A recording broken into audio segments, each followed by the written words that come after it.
What's up everybody, Chris Murray here, back again with another video, and this time I'm going to be breaking down the essential things you need to get a RED camera up and running.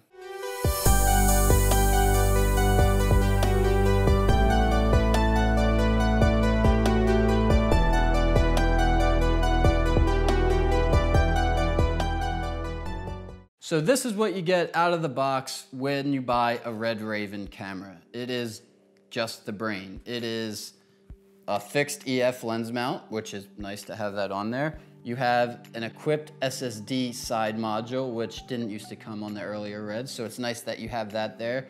But you have no way to power it. There's no module on the back. It's just a nice cool weapon logo and no monitor, but this is it. It's pretty light, it's 3.5 pounds, and yeah, this is it. It basically acts as a nice paperweight. It does nothing at all. At all. So the first thing you're gonna have to buy is a module to power this thing. I mean, what module are you gonna use? There's plenty out there. You can get a jetpack expander, you can get an IO module, and then buy a third-party V-mount or gold mount adapter to it. What I went and got was the V-Lock expander, the base IO V-Lock expander. It allows V-mount to attach right to it. It gives you mic input, it gives you headphone monitoring, it gives you USB to charge devices or whatnot. You get sync control right there, you have HDMI, you have BNC HD SDI, and you have a DC in to power it with plugging it into the wall. Now the price, you can find it all on red.com, but this is a little hefty. I think it's upwards towards close to $1,800, somewhere around there for this module to just power the camera. So when you see the price of one of these Scarlet W's or Epic W's or Red Raven brains, and you're like, oh, that's pretty affordable, I could get that. Just remember there's more you have to invest in. For instance, to even power it, you need to put another close to $1,800 roughly if you want all these very useful module accessories, which I did. So that's why I bought it, 1,800 bucks.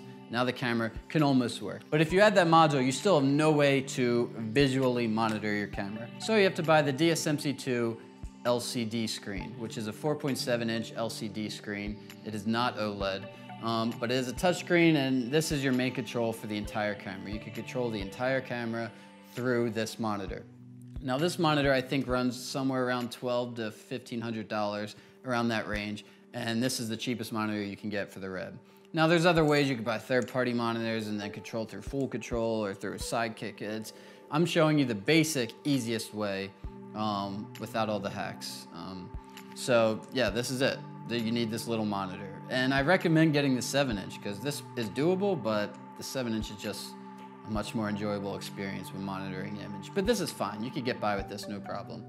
So now we have a way to power it, kind of. We have a way to accept power to the camera. We have a monitor so we can monitor it. And we're a couple more grand deep into it, more than we were expecting. That's okay. Now, how are we gonna record all this? Well, you need a SSD card made by Red called a mini mag. Now this is a 120 gig mini mag. They have 120, 240, and I believe 480. They used to have 512, but I think they did away. And these aren't that cheap either. I believe this 120 is around $850 or so on red.com. So yeah, you gotta consider all these things when you're thinking about investing in Red. This is just to show that like Red maybe made the Raven and it's like very affordable to enter the market with the Raven and you think it's a camera made for you, but it's still a cinema camera and it's still a professional brand that you're going to have to invest real money in to make this thing up and running. So here it is, 120 gigs, which gets you about 19, 20 minutes or so of 4.5K raw recording time, which is not much at all. You get a bit more for shooting ProRes, of course, but things to keep in mind. So one of these isn't gonna cut it. You're gonna need 2 or 3 minimum, I think, if you plan on using your camera professionally. So there's that.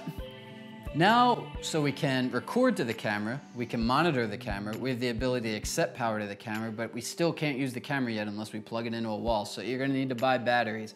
And you can't use little small cheap batteries, you gotta use V-mount or gold mount. With the setup I'm showing, you gotta stick with V-mount, and that's where I recommend Core Switchonics. This is their HyperCore Slim 75 battery, safe for flying.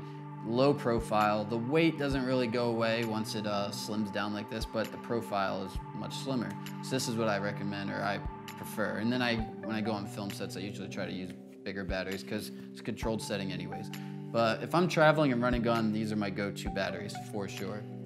Now this battery itself is like $200 some just for one. One is not gonna last the whole day at all. You're gonna need at least 2 to 3. I think I filmed one skate session the other day with the Red, and I went through all 3 batteries in that session. So something to think about. So these are investments you gotta think about. Oh, how are you gonna charge these? You're gonna need to buy a V-mount charger. The one I have is a dual V-mount charger. I think the package I got off of B&H a year ago was like 2 of these batteries, the charger, and I think it was like $800–900. So things to think about when you're sitting here going, oh, I could afford the Red, I'm gonna buy that, I'm gonna go run and gun and shoot vlogs or whatever you plan on doing. I'm telling you, it's still a cinema camera. Think about these expenses.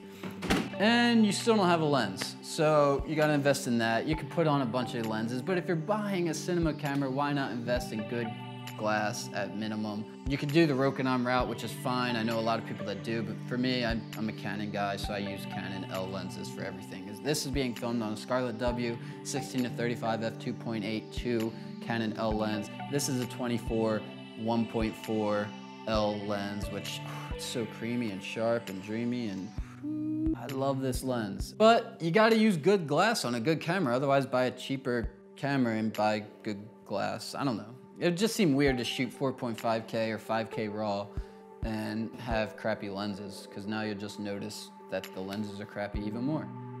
But there's many options out there, but now that's all you need. And this lens right here, I don't even remember, but it's closer to $1,500, maybe even closer to $2,000. I don't remember when I last bought it, but it's not cheap, and that's for an L lens. And I think this 16-35 f2.82, you could probably get for around $1,000 now.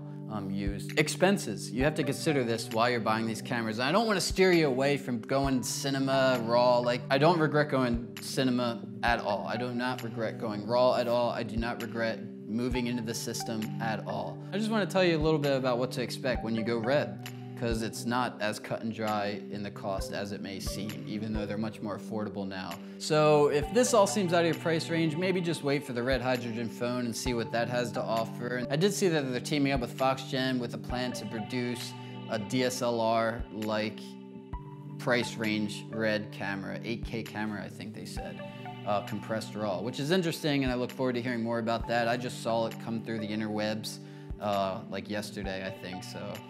Not too much known about that or how true that is, but I did read that, so maybe research and find out a little more. So thank you so much for watching. Hopefully this video gave a little bit more insight of what to expect when entering the Red ecosystem and price point and requirements for accessories, because I just went over the basics of what you need to make this camera work. There's still no good way to hold it, and that's where you'll need to buy something like this Red DSMC2 outrigger handle, which has run, start, stop, and I believe this was around $500 to hold the camera because of run, start, stop, and grippies and things. But thank you so much for watching. Like, comment, subscribe below. Let me know what you thought about the video. Let me know what you want to see in future videos. If you have any questions, feel free to reach out, and make sure to check me out on Instagram. And you take care. Have a nice day and keep creating.